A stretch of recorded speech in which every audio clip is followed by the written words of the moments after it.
Coach Waldron holds a USSF A, a UEFA A licenses, and has also been an instructor for both U.S. Soccer and the United Soccer coaches for more than 15 years. Thank you, Coach. Thank you for joining us. We look forward to your session. Thank you. Thanks for having me. Well, can you guys in the back hear me okay?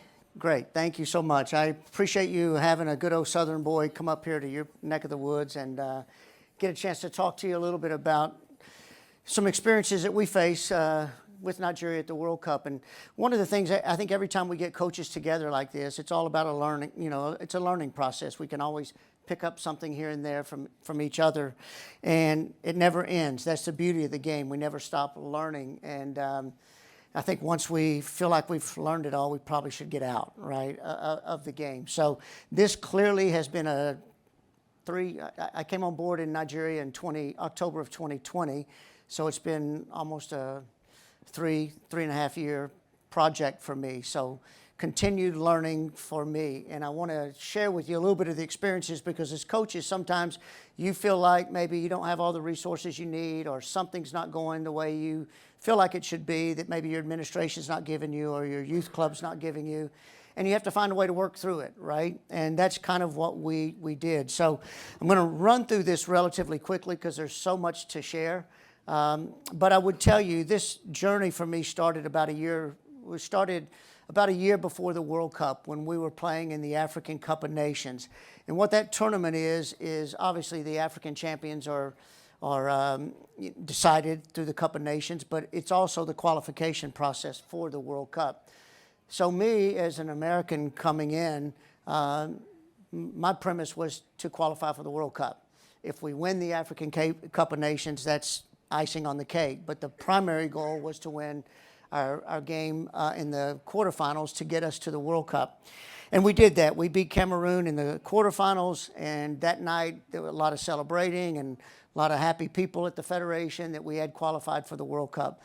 I found out very quickly, though, that winning the African Cup of Nations was extremely vital and important to the people of Nigeria. And I only shared this real quick story with you because it ties into things that happened a little bit later. But we got into the semifinal game in Morocco in a stadium of about 45,000 people playing against Morocco. And 0-0 at halftime. We actually were playing quite well. We'd kind of got the game under control. And we come in for halftime, come back out to the field. Second half, about 10 minutes or so into the second half, two players go in for a tackle, and our player stepped on the toe of their player. Immediate red card. So we go down a player. We get a goal while we're down. They get a goal about 3 minutes later to tie it while we're a player down. And then the exact same thing happened 5 minutes later. Second player steps on the foot. Immediate red card. So now we're two players down, and we've got about 30 minutes left of the game to get through, to even hope to get into overtime. So I'm trying to, as a coach, we've all been in those situations. We train our teams for one player down, but how many of us do we really train for two player down situations? So I'm on the sidelines. The players on the field cannot hear me at all. There's 45,000 people screaming, and Lauren Gregg was my assistant coach. Many of you may know Lauren's background, winning a World Cup with Tony DeChico in '99 and a gold medal. And quite a good coach here in the U.S. And she had been with me through this whole journey. So I very quickly told her, I said, hey, I want to make this sub. We got to make this adjustment, get the sub ready. So they'd given me 3 Nigerian coaches on the staff as well, who quite frankly just aren't qualified to be coaching a national team, putting it nicely. And so now I'm back to trying to get the team shaped out so we don't go down a goal. And 2 or 3 minutes go by, and I'm going, well, where's my sub? And I turn and I look, and Lauren, where's the sub? And she's going, he won't fill out the card. One of my subs has to fill out the card to substitute, to give to the 4th official. So I go up and go, like, what's the problem? Get this card filled out. Well, he wanted to have a discussion. And I go, we don't have time. I've made my mind. Get the card filled out. Let's go. We did it. Long story short, we got through 30 minutes of the second half. We got through 30 more minutes of overtime, and we got it to the point we needed into penalty kicks to give ourselves a chance to win, and we lost in penalties. After the game, I confronted him and the staff in the hallway and basically said, don't ever do that again. When I tell you I want something done, I want it done. You know, this is just pure insubordination. And he was a big guy. He buffed up and tried to physically come after me. The other coaches had to grab him, pull him aside. So at the end of the day, I told the technical director and the head of our technical committee, I said, he's got to go.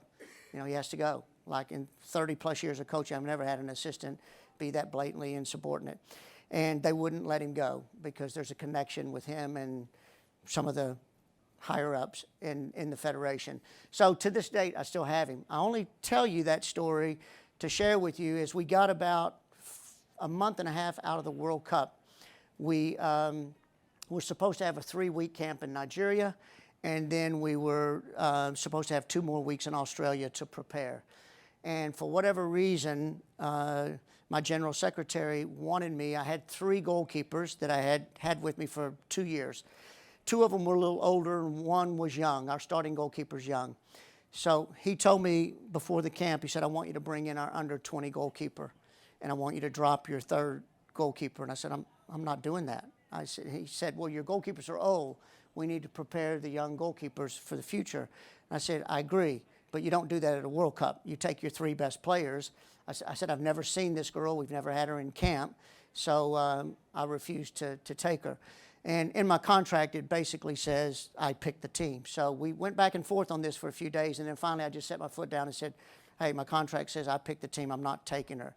And immediately out of retaliation, because he said it instantly on the phone, he said, well, then you can't have Lauren Gregg.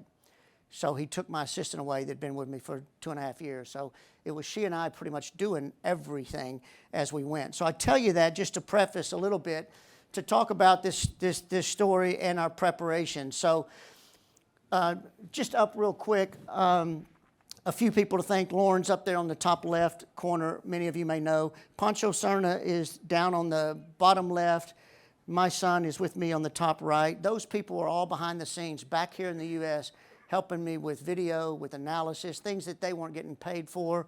The way they treated Lauren, she could have said, you know, forget you. I'm not doing anything for the Federation, but she stayed behind doing video. And then in the middle is a gentleman named Kyle Quigley, and I had never met him.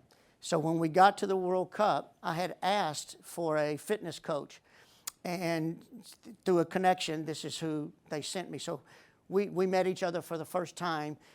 We didn't get the 3-week camp, so we only had 10 days to prepare. They flew us directly into Australia, and we had 10 days before we opened with Canada. Now, mind you, all the other teams had been 4 weeks, 5 weeks, 6 weeks, 8 weeks in camp, playing international friendlies all the way through, and we had 10 days. So I certainly wanted to acknowledge them because we couldn't get through it without them. I will tell you the experience of the World Cup from a coaching standpoint was fantastic. It's everything you would expect. The players, the training, the games, the level, the atmosphere, everything that I expected. It was the worst soccer experience of my life off the field. Taking away everything on the field was great. Everything off the field was really a poor experience.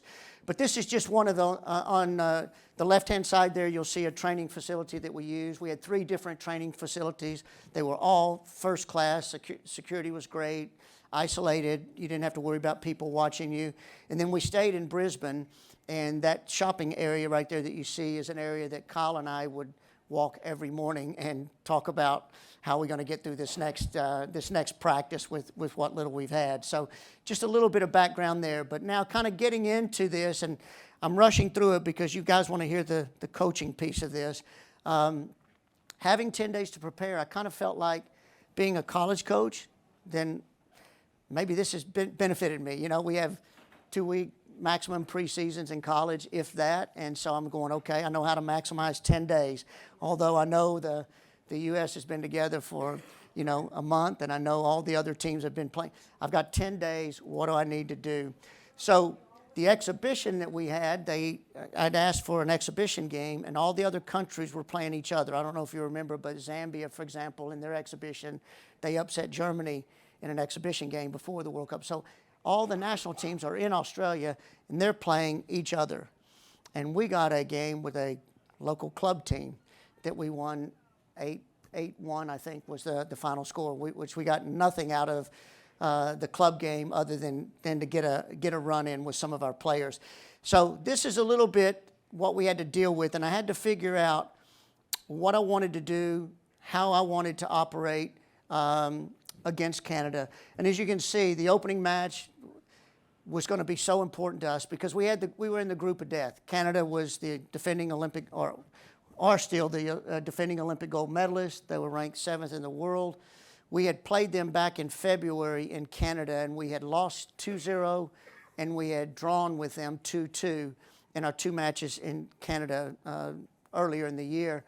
And I knew from those 2 games, with only 10 days, we didn't have time to develop a game model, how we wanted to play offensively, how we wanted to play defensively. So I had to pick a couple of things that I thought was going to help us have success. So we knew against Canada we weren't going to have the ball. They were just too good. They've been together too long. We knew that we wouldn't have the ball. So we knew we had to be really, really good defensively. So the focus of my 10 days, and I'll show you the training that we actually did, the focus for those 10 days was to develop a really good organized block. And I can tell you, even through some of the video I'll show you, as much as we had it somewhat organized, it just got better and better through each of the games. We dodged some bullets against Canada, even though the block helped us win that game. But that was the mindset, is the 2 things I said I wanted to focus on is defending out of our block and being really good defensively. And then secondly, knowing that we wouldn't have the ball, we didn't have time to build up, then everything was in transition. So we had to be efficient in our counters.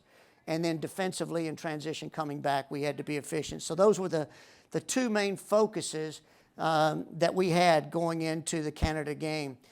The other thing, so this is just an example of one of the practices, and I'll go into this in a little bit more detail as we go in a few minutes. And I know this is hard to read, but I'll kind of talk you through it. But this would be kind of how I would start to organize the block with our team. But the one thing that we knew is with Canada, we felt like we had to get some kind of points out of that game, because the next game we had Australia, and they were the host nation. They had just come off of beating England in England, and a month or so earlier. They were flying. They were playing really, really well. And so I didn't figure we'd get any points out of the Australia game. And then we had Ireland. We thought of any of the games that we could possibly win. We thought Ireland might be a game that we could win. They were a first-time team in the World Cup. But they were ranked 21st in the world. We were ranked 41st or 42nd in the world, I think, at the time. So it was a really difficult group, but we felt like everything had to be Canada. So in that 10 days, not one time did we discuss Australia, not one time did we discuss Ireland. Everything was focused on Canada just to get something out of that match. So this is a little bit of a practice that we had done in the past, and this is kind of what I brought in, but I'll talk to you about it in a few minutes. But we really broke it into 2 parts, kind of defending with our back 4 and our 6s, and then defending from the front, how our front 3 and our attacking mids were going to defend. So I'll kind of dive into this for you in a minute. But I'll give you an idea. This is a picture of it. So this is, I'll have some video in a minute, but this would be what the shape looked like.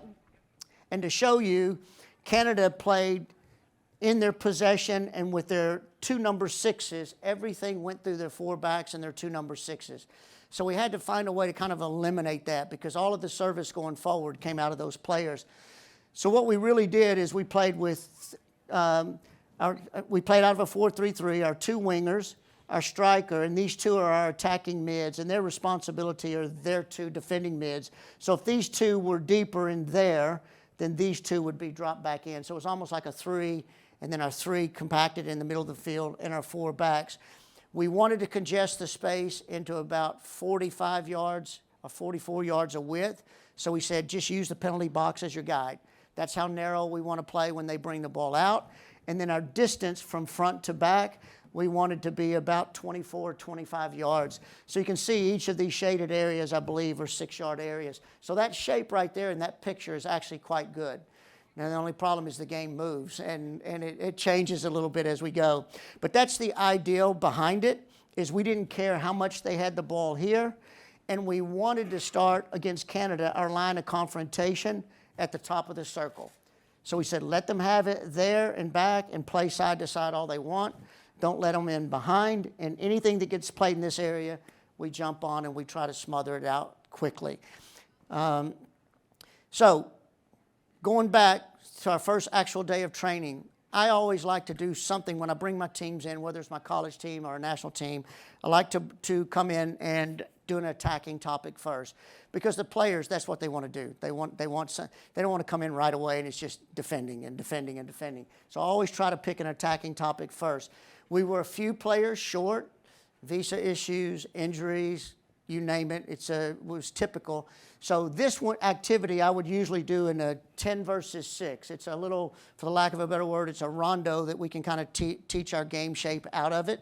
In this particular one, we did it in an 8v4, so I was missing 2 more central midfield players. If I'd have had a full 10, I would have put 2 more central mids in there. And it's just a possession game. And then we've started to put it into our team shape with our back 4 and our midfield 3. Working on trying to kind of play out when we got the ball in the back against a defending team. So the first day was really just reintroducing. We had just traveled. We'd had a recovery day the day before to get the jet lag and everything out of the system. So this was kind of our first actual day of training. And then the second day, I kind of got into the block idea. And again, understand, our players in Nigeria are playing all over the world. They're not, some in Nigeria, some are playing in Europe, some in China, we have them literally from all over. So you never know how much they're getting from their team. So I broke it down very basic with this zone defending. And I just worked on, I put us in a couple of different parts. And I had our back 4 against a front 4. I just played in a grid that was probably 40 yards in length and about the width of the penalty box. And I just set 3 flags, in the middle, and told the attacking team, play any way you want to play, I don't care, but you must dribble through one of the gates before you can attack the goal on the end. So now our defending team is working on shifting and sliding to the gate they're attacking, right? So I could teach how to step, what the cover looks like, that kind of thing, right? So very, very basic, very generic stuff with the back 4. At the end of the day, we were doing this in 2 groups because our midfield 3 kind of looks the same and our front 3 would look the same. So we just broke this into 2 parts, and Kyle took one and I took one, and we just worked on zonally defending. And then I got the same thing. I put them into an 8v8 game at the end, and we brought the goals up a little bit, and I put 3 flags in at the middle of the field and told one team, you got to get through the flags before you can really attack. And so I'm working with the defending team to protect those gates. Try not to let them play through the gates, because that would have simulated the center circle where our line of confrontation was. So that's kind of what we did the next day. Then the following day, I went back from a defending to an attacking, and we got into some transition play, and some's very basic, as you can see, just 2 grids, playing in one half, X number of passes, get across to the other half and transition. Then I put them into a 3-zone game where I put all the attacking players going to a full goal in the middle zone. And I left 3 targets, which would simulate our 3 targets in this final third. And then I let our 4 backs plus a holding mid come out and defend this group of 7. So it was 7 against 5 in this zone going to goal. But if we won it, they could play out to one of the channels or into the target, and now they could counter to goal. And I just started adding elements to it. Then a defender can track back into that zone. Now 2 defenders can come back into that zone. So just built the numbers up because I knew we were going to be deep in our end defending, so we had to be efficient in countering into the space that was in front of us. So this kind of first started simulating a little bit of that idea. Then the next day, we come back, day 4, and I get them defending in the block. And this is the one I just showed you at the very beginning. So in this block, I had Kyle take the back group, and he had 4 backs and 2 holding mids against an attacking team to simulate Canada shape. They're 3 up front, they're mids, and they're holding mid. And he just divided the field into 5 zones so he could work on the shifting and sliding and stepping and how we wanted to press the ball. We were able to work a little bit with our midfield player, how the midfield player can slide over and help press the ball in certain areas of the field. And while he was doing that, the other side, this was defending from the front. So we had Canada's 4 backs and their 2 holding players playing against our 3 forward and our 3 midfielders in that central block. So we could teach them to shift. So the trigger for us was when we could get the ball played wide, then could we get over quick and trap the ball in the wide areas, right? Or if they played the ball in centrally, could we get a double team in central midfield to get the ball? And then at the end, we simply put it all together.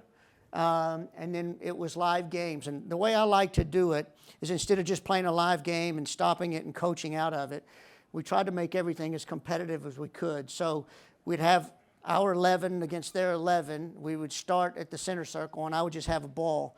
And I would play the ball back to either their goalkeeper or play it back into space. One of their center backs would have to go get it, and now the game becomes live from there. So I would do that every time, and I'd play maybe 6 or 8 balls, depending on how much time we had. But I play the first ball, and it's live, and they get to attack until the attack is over. If it's out of bounds, that attack's dead. If they can attack us and get to goal, then that attack is alive. So I'd let them take their whole attack. Then if we won it, I would let us transition into our attack. Then once that ball's dead, then we come back and we reset in our shape again, and we do it again. So instead of it being a live game, it was more of a, I could set the team up the way I wanted to be set, and then I could just move the ball. So that's kind of the way we started working on that shape. And then I could coach that after each ball was played. I could come back and say, in this situation, you should have stepped there. This situation, there was no pressure on the ball, so you should have dropped in. Whatever the case might be, I was able to come back and teach it out of that activity. So this one gives you a little bit of a clip, and I'll set it up. And you can see a little bit more now of the shape with our 3 forwards, one of our attacking mids. You can see 2 more of our midfield players. This is their striker and their wingers. The only thing I would say is you're going to see some breakdowns in this video a little bit, but you'll also see what we were trying to accomplish. And as the ball starts to swing wide, these opposite side players should be not staying up high, should be tucking back into these spaces. But in this one, I think you're going to see if this is the one I'm thinking, is our midfield player has a really good step to begin with.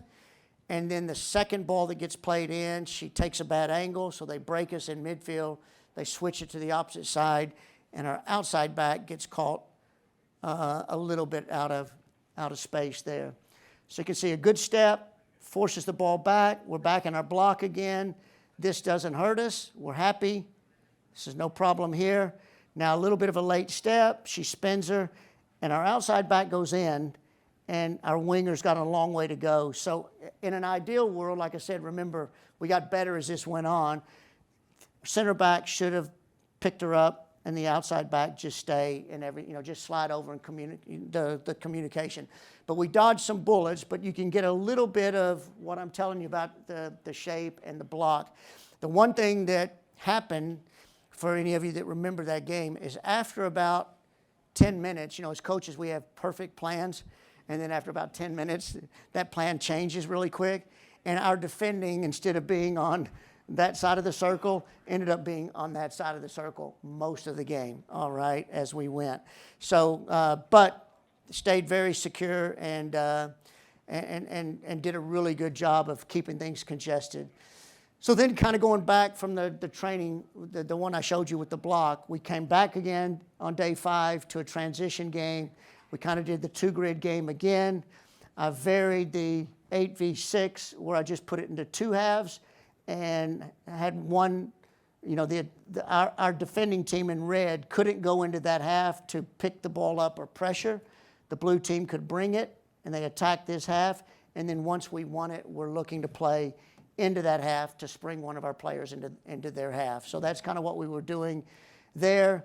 Then we took it into an 8v8 game. And with one team, I just basically said, you just play. You're Canada. You play. And then I told our team, the defending team, I said, when we win it, you must play the ball only sideways or forward. You can't play backwards, right? To force us to start thinking about win it, getting the ball forward, win it, get the ball forward, right? So this was a little bit in the transition piece there.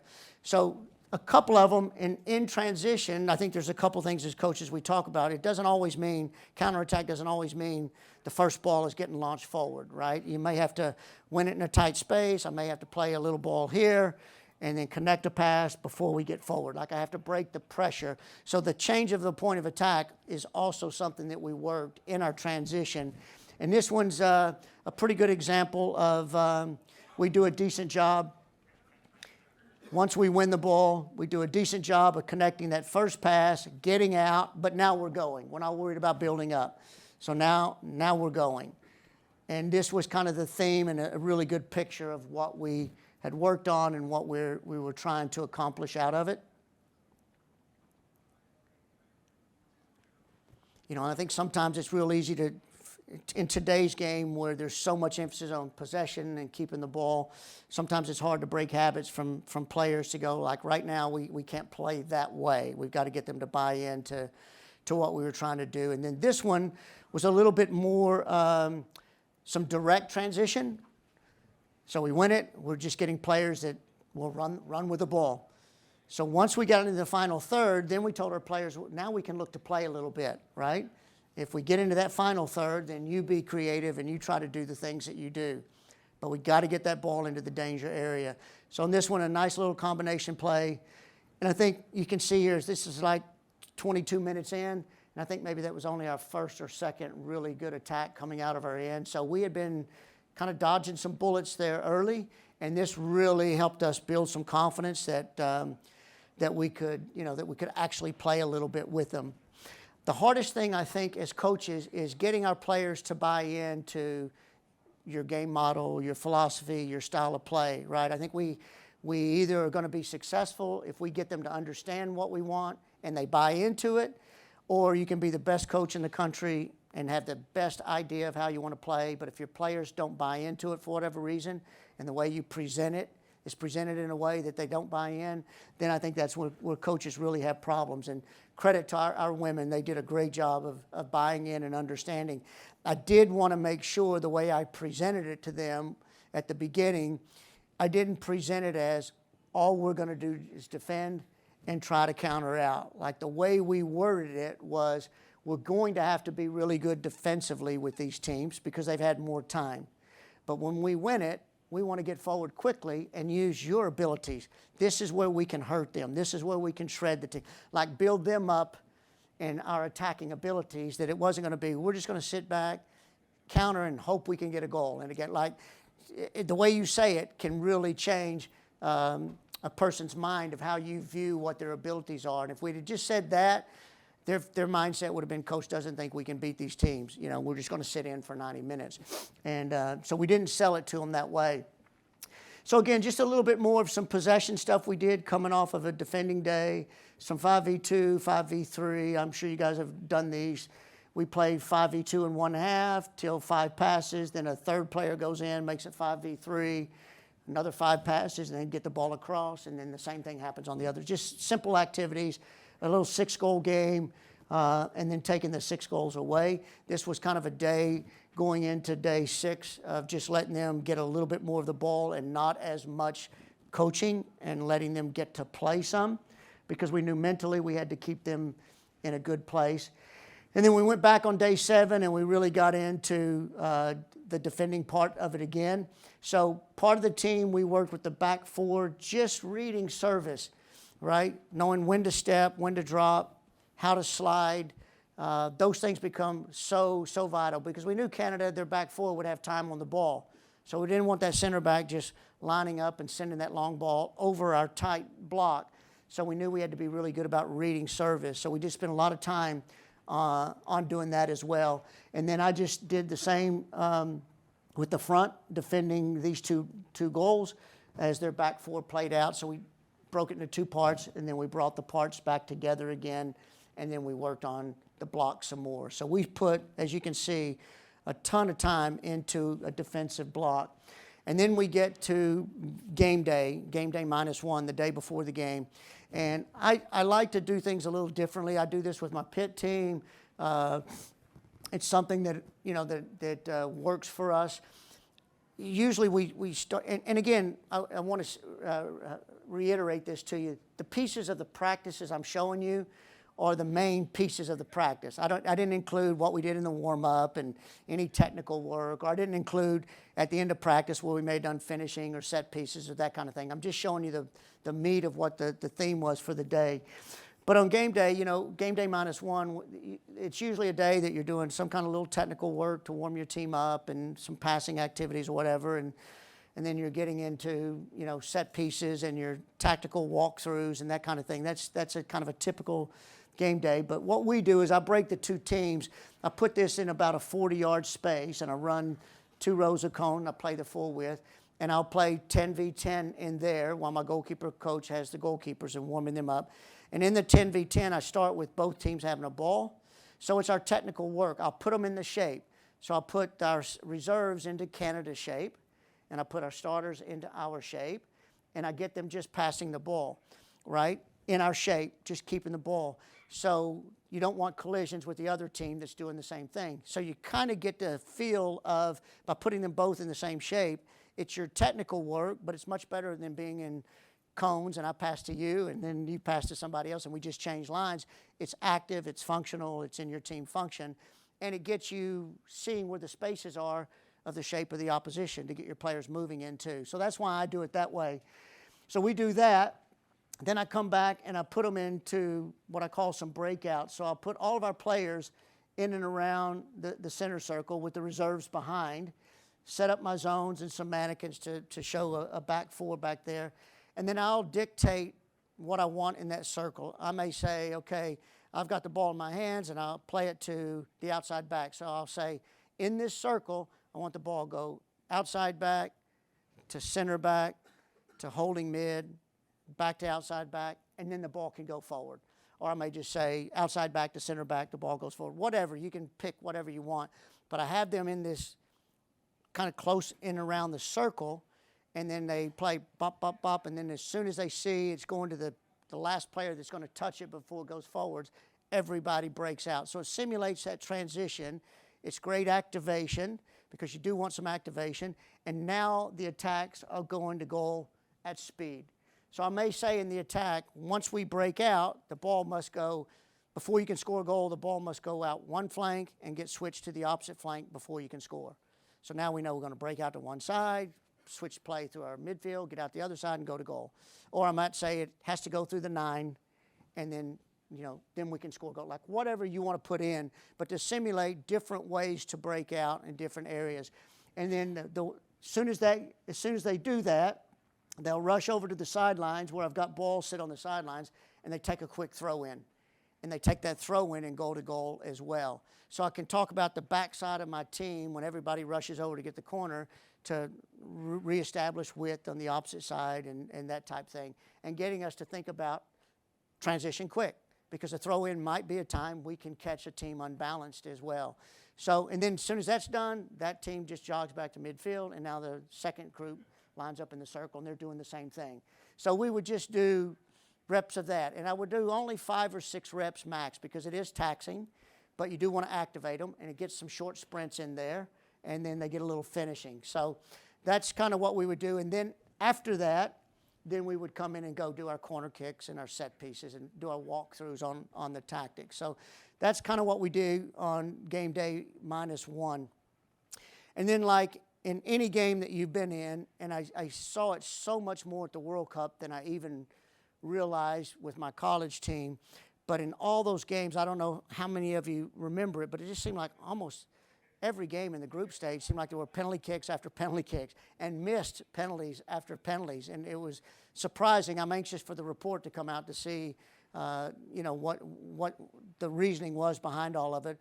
But every game has key moments, and I showed you after about 20 minutes where we got that first shot being a key moment. And then obviously this one was a really key moment for us. When Sinclair steps up, she could have broken, I guess, the all-time record for goals in the World Cup with this. And Chimaka Inadozie, our goalkeeper, who's a great young goalkeeper, just a little bit 20, 21 years old. She plays in Paris for Paris FC. In the Champions League so far this season, they've played 8 matches. There's been 5. She's had 5 penalty kick saves in 8 matches in those games. So she's very, very good young goalkeeper, somebody to keep an eye on. But at any rate, a big save for us. And then at that point, we rode the game out and did well. So we came out of the Canada game with a point, and it was like, in my mind going in, I would have never said it in front of our team.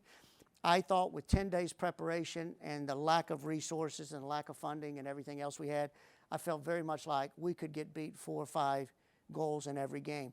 And by the way, after AFCON, and I told you what happened with us losing, I didn't share with you after we lost in the semifinal, we had to play the third place game 3 days later. Our players refused to come out of the hotel, out of their rooms, because they hadn't been paid in over 2 years.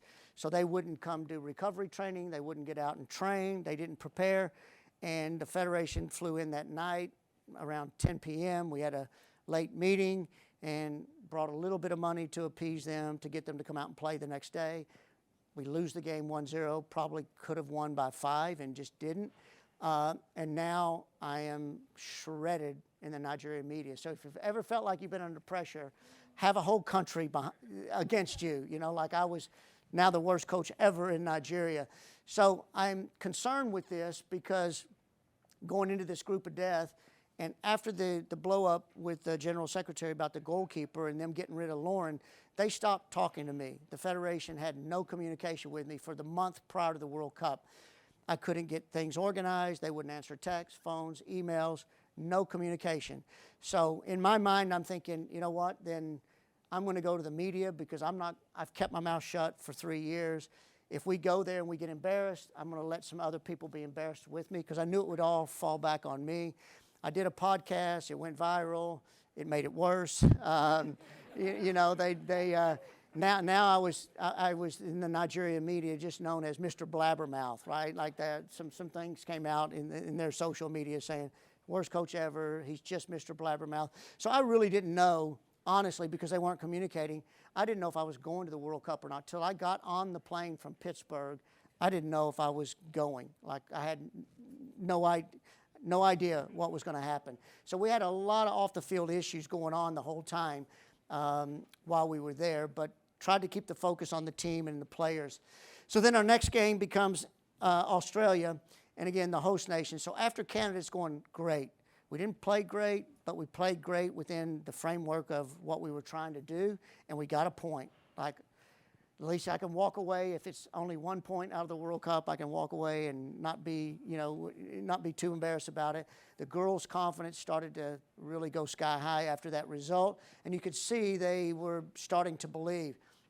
So we get into Australia, and they're ranked 10th in the world in the host nation, and they were really, really pacey. The thing that worried us about them the most is that up front with their two wide midfield players, they had blazing pace. And our team is very fast as well and athletic. But between Vines, Rasso, Ford, and we didn't know if Kerr was playing or not because she had gotten injured, so we weren't sure, but we had to, prepare as if she was going to play. So we knew that we needed to counter quickly and get in behind when they started pushing their outside backs forward because they had Carpenter on one outside and she loved to get forward. So when they went, they were a little bit more direct of a team than Canada, although they can possess it, but more direct than Canada. So when we won it, the emphasis was on countering even quicker, getting forward even quicker with the ball. And then, again, changing the point of the attack was still crucial into our event. So when we come into the stadium, every game on the bus, about 5 minutes before we arrive, the players come in this way. And I only wanted to show you this for a reason. So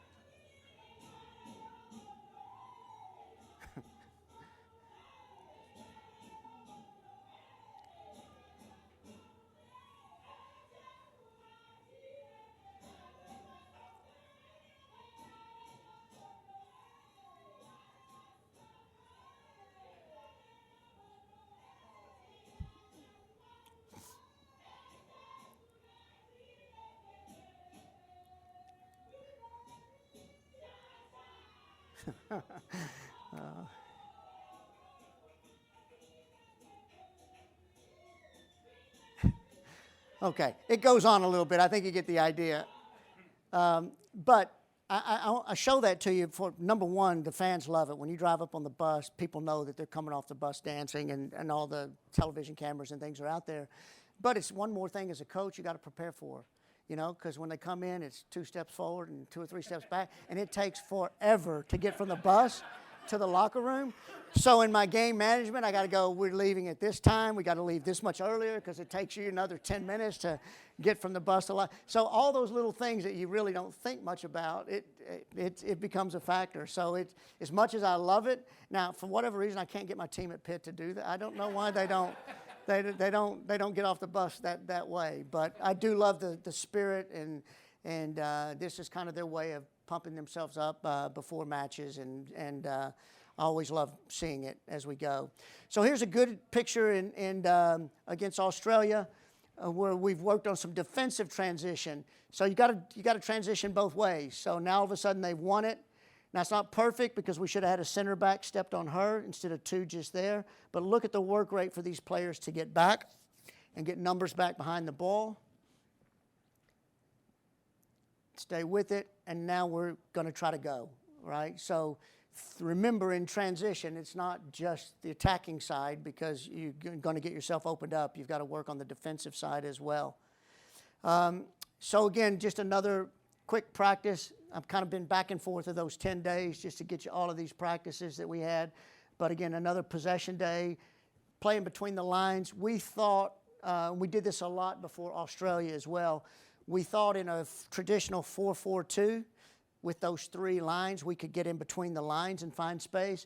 So this activity is a 2-zone game with a neutral zone in between, working to play when we get it out of the back, finding a player coming back in between the lines to pick the ball up, and then either getting wide to go forward or turning and going forward. So we did a lot of that work a couple of days before Australia.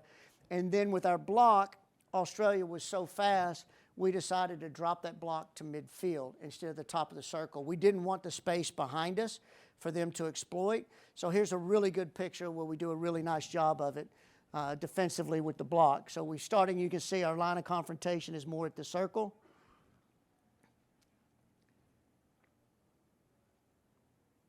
We just didn't want them to play over our head to use their pace to get behind us.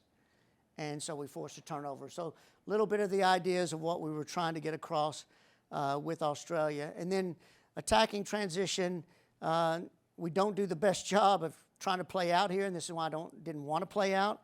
But we won it off of this, and you don't really want to turn the ball over and give them a chance to score there, especially when your goalkeeper has it in the hand. But once we've won it, you see it's already into that channel where their outside back had moved forward. So it's just trying to get into these spaces quick. That had come off of maybe a 6 or 7 pass sequence of Australia getting into our end, and then us winning it with our goalkeeper and playing out. And as you can see, 2 or 3 passes, and we're looking to get down to their end to get something out of it. And then this one, we had it for a moment, so we had a decent opportunity to get a good switch of play. But again, once you see we switch the play, then it's not a thought about continuing to connect passes. It's just get us forward.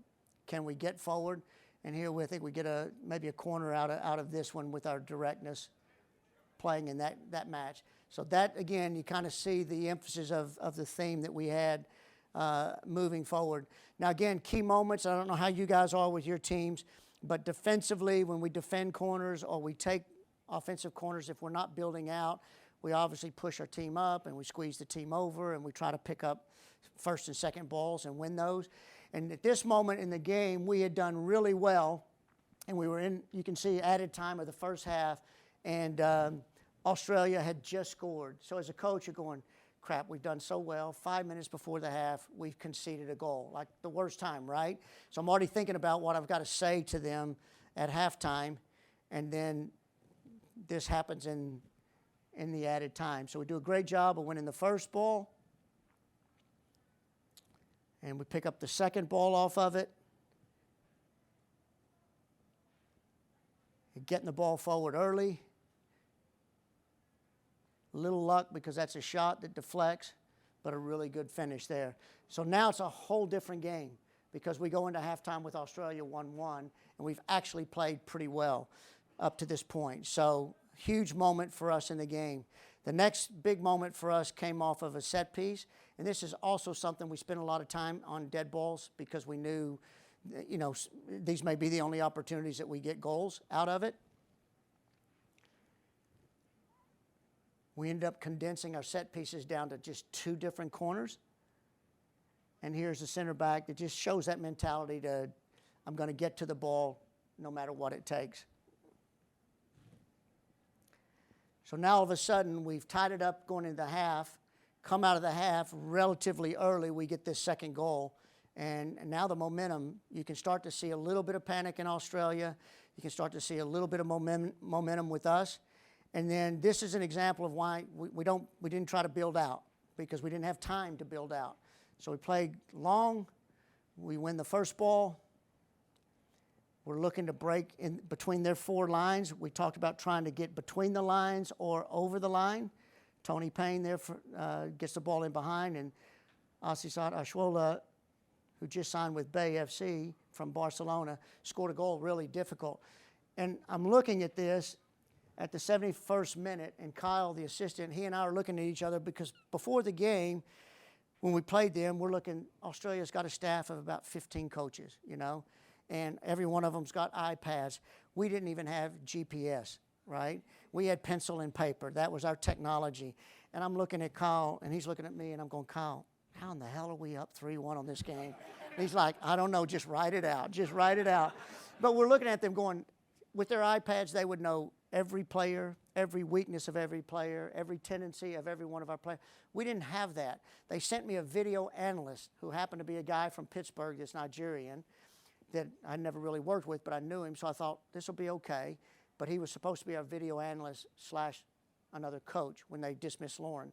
And come to find out, he was kind of backstabbing me the whole way through. And that's another story for another time. But he couldn't do video. Like all he could do was screenshot. And I'm going, that doesn't help me. Like I need video. So Lauren really saved us because 14 hours difference from Australia to the U.S., I'm sending her game footage after the games, and she's up all night clipping video. So I've got video ready the next day to do match analysis. And that's all we could really do is match analysis and a scout before the game. We didn't have the technology or the manpower to go exploit this player, that player, what's their tendencies. Do they score more goals in the first 15 minutes or the last 15? Or all of those things every other country had, we didn't have. So it was really, really amazing. Now, I will say into this particular game, too, there was 11 minutes of added time, and the 11 minutes of added time was longer than 90 minutes ever in any game I've ever had. They scored a second goal in the 10th minute, and we hung on to win it 3-2. But I'm convinced if they'd have scored in the first of the 11 minutes, we might have been hard-pressed to hold on for the win because they threw everything at us at the end. So then we get into Ireland, and we're actually at the top of our group, right? Going from we hope we get some kind of result, now we can actually win the group if we win the game. So but Canada played Australia at the same time we played Ireland. So we've at least got some headsets to know with some people upstairs what's going on in the Canada game. But if we had to at least tie to be assured to go through, because there was a scenario, point-wise, that if we would have lost the game, we wouldn't have gone through. So we could have won the group with a win. We could have won the group, advanced with a tie, or we could be knocked out. So it's still a lot. So we have to find that balance of being cautious defensively, but willing to try to get goals. And it was a pretty uneventful game. We felt like we could get at them fairly quick. They had a really good opportunity about the first 10 minutes. And just an idea of kind of our directness going through them, of trying to play into those pockets of space wide. Here's another one we missed in the first half with Asisat, a great ball in, just pulls the ball wide. And I think we hit the post late in the second half. But the game ends up 0-0 draw, so we go through. So now we've played the Olympic gold medalists, didn't concede. We've played the host nation and got a win. And now we've played Ireland, didn't concede. So now we're through as a second place team, and we've got to play the European champions. So the hits just keep coming. Just gets better and better, right?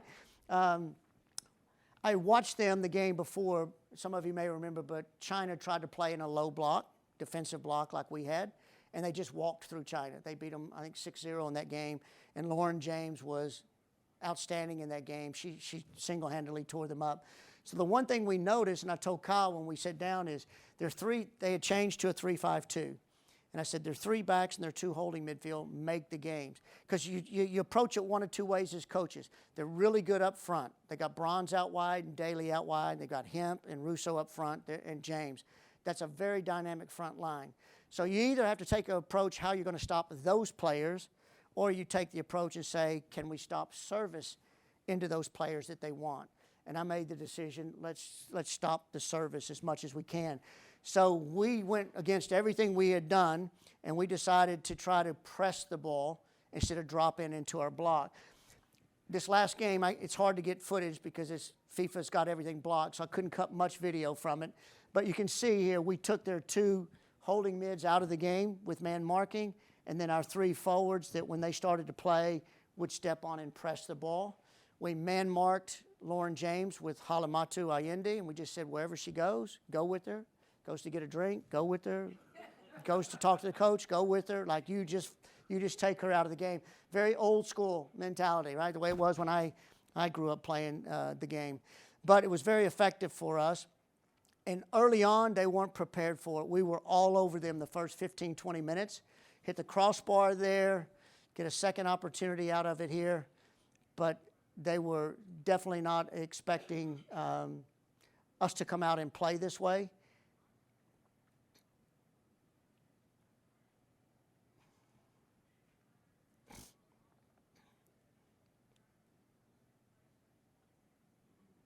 I think we hit the crossbar maybe two more times in the game. We outshot them something like 20-12. But then there's always key moments, and this was one of the key moments of this game for us. About 30 minutes in, after playing so well, referee calls a penalty and then goes to VAR.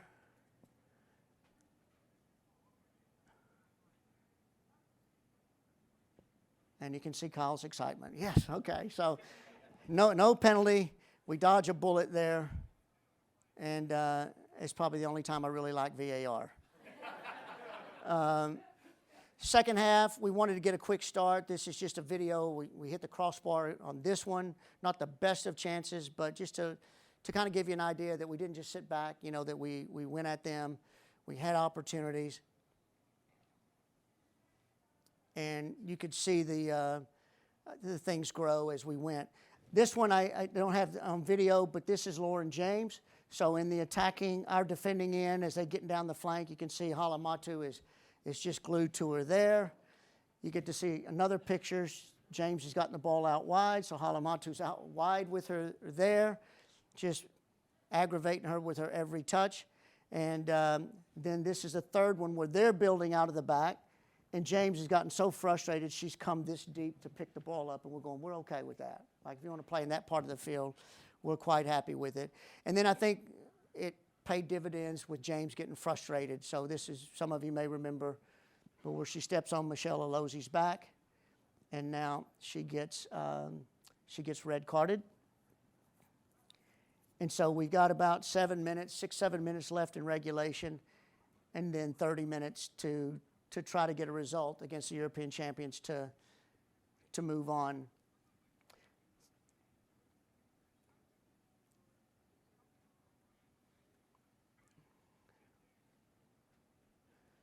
So a little bit to summarize some of this for you is the best thing that could have happened is that we did as well as we did and got to that point. We felt like we could have very easily been playing in the next round against Colombia, and I would have liked our chances in that game. Anytime you get a man advantage, you think it's the best thing that happened, and I'll sit here today and tell you that probably was the worst thing that happened for us, is to go up by a player. And the reason I say that is we had played so well, 11v11, and then when they went down a player, it's the one thing that time, not having the time to prepare properly, came back to bite us, because we had talked about those situations in our classroom sessions. What do we do with a man up? What do we do with a man down? What do we do if we're chasing the game? What do we do if we were leading the game? Like, how do you manage those last few moments of the game? So we talked about that scenario, but we never really got a chance to get out on the field with all the other things we had to do just to get to that point. We didn't have a chance to really get out on the field and do it the way I would want to have done it as a coach. So we actually played worse against them when we had the player advantage, because now they started going, well, gosh, now we can even attack more. And we started to get very direct. And England just dropped into a 4-4-1 and a block there, right? And so it made it very, very difficult. So we really weren't threatening after that. I think Kyle and I both thought, well, we'd have liked to have seen that go into overtime, with full numbers again.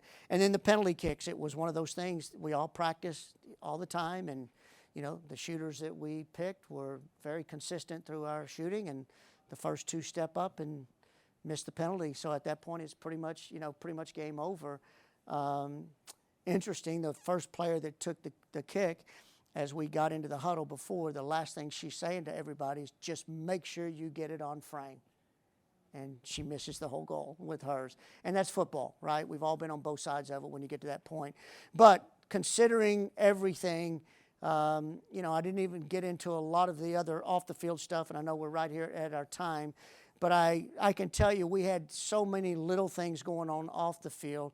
The video analyst, for example, that they sent me wanted to sit next to me because that's where the tripod and the iPad was set up where you can watch the reviews.